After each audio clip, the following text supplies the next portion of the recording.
예, 여러분 안녕하십니까. 송국근 혼술 2월 11일 수요일에 인사드립니다. 국민의힘 장동혁 대표에게 기회가 하나 찾아왔습니다. 일종의 어떻게 보면 갈림길에 섰다고도 볼 수 있는데, 장동혁 대표가 지금 내부에서 친한동훈계를 정리하는 과정에서 좀 진통을 겪고 있죠.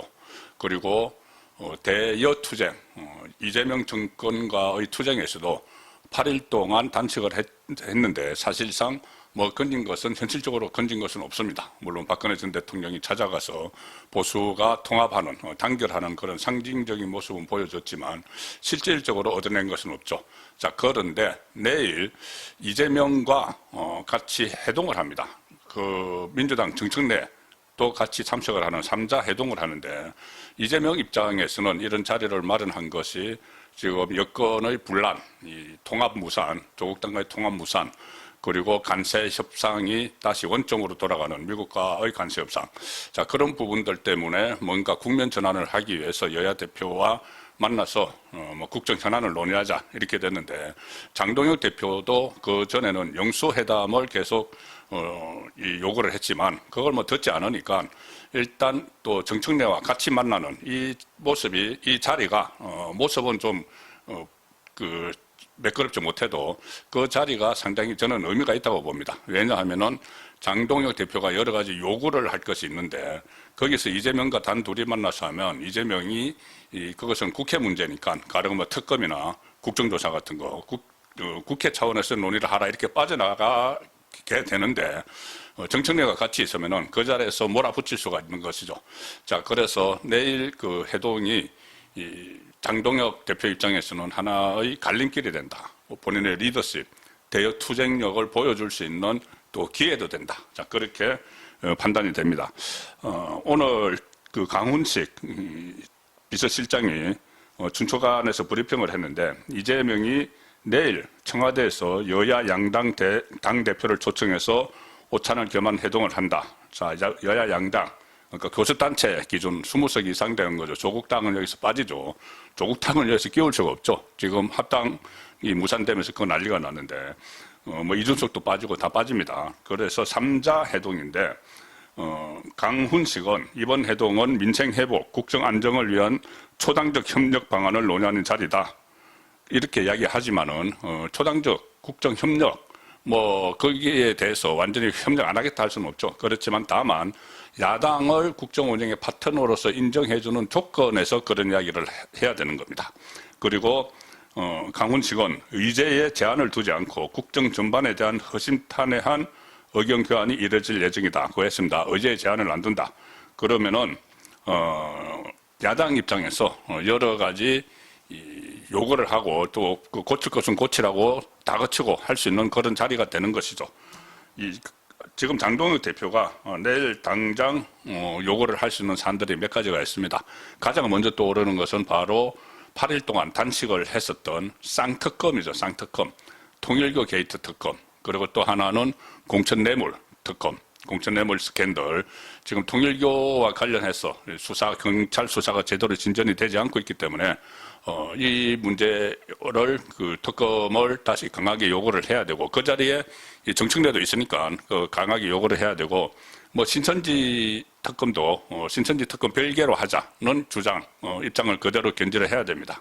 이게 지금 통일교하고 신천지 합동 수사단에서 하고 있는데, 이 수사단장이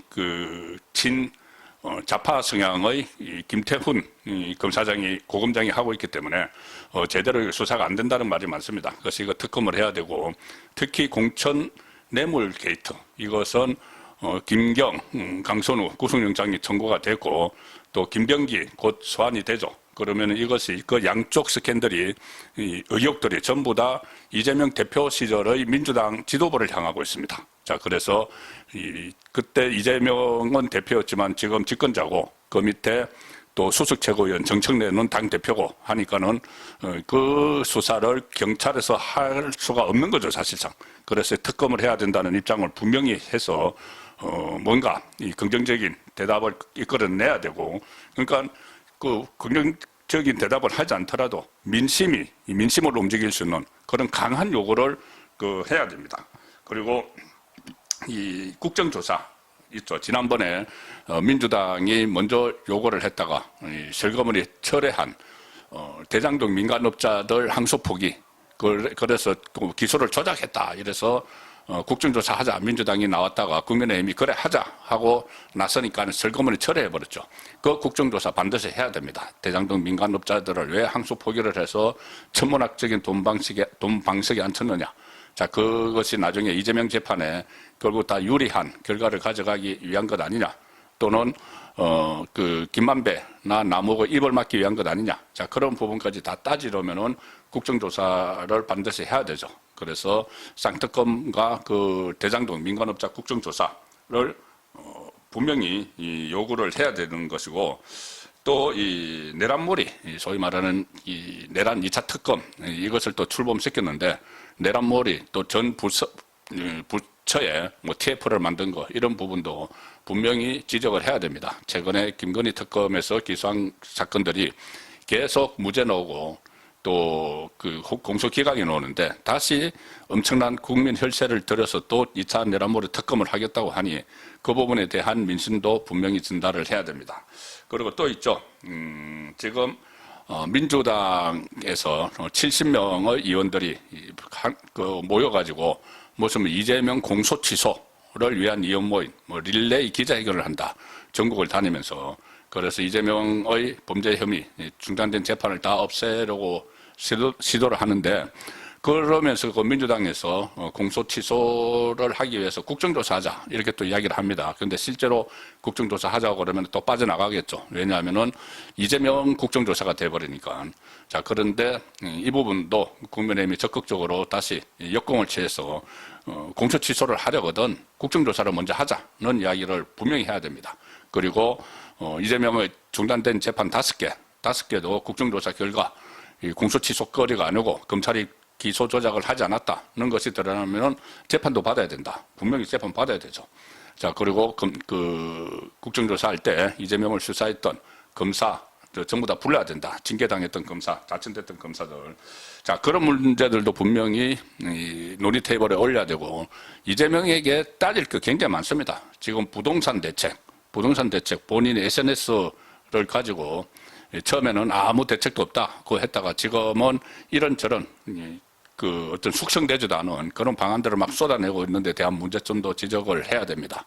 그리고 또 트럼프가 다시 2차 관세 압박을 넣었는데 도대체 이게 어떻게 된 거냐. 처음에는 합의문이 필요 없을 정도로 다 했다고 했다가 그게 아닌 것으로 드러나서 천신만고 끝에 다시 팩트시트라고 만들어서 했는데 그걸 또 원점으로 돌아갔다. 도대체 뭘 숨기고 있는 것인가. 이런 것도 철저히 추궁을 하는. 그래서 현안이 지금 뭔지, 이재명 정권이 뭐가 잘못 돌아가고 있는지를 종합적으로 파악을 하고 질책을 하는 그런 자리를 만들어야 됩니다. 답변에 돌아오는 것이 국정조사 받아들이겠다, 특검 받아들이겠다 이렇게는 안 하겠지만 그쪽으로 몰고 갈 수 있는 그런 충분한 민심이 그쪽으로 쏠릴 수 있는 그런 다양한 방안들을 이야기하고 아주 강도 높게 그리고 핵심을 짚어서 이렇게 토크를 하고 요구를 하면은 결국 장동혁 대표의 위상이 상당히 올라갈 수가 있습니다.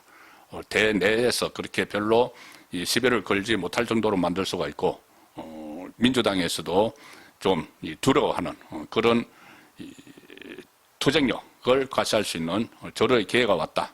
아니면은 그걸 제대로 하지 못하고 이번에 가서 정말 밥만 먹고 오는 상황이 된다면은 정말 장동혁 대표도 좀 앞날이 어려워질 수가 있습니다. 그래서 갈림길에 섰다는 의미도 있습니다. 예, 오늘 저녁 8시 라이브 선거권의 정치 쇼 시간에 다시 정리해서 전해드리도록 하겠습니다. 감사합니다.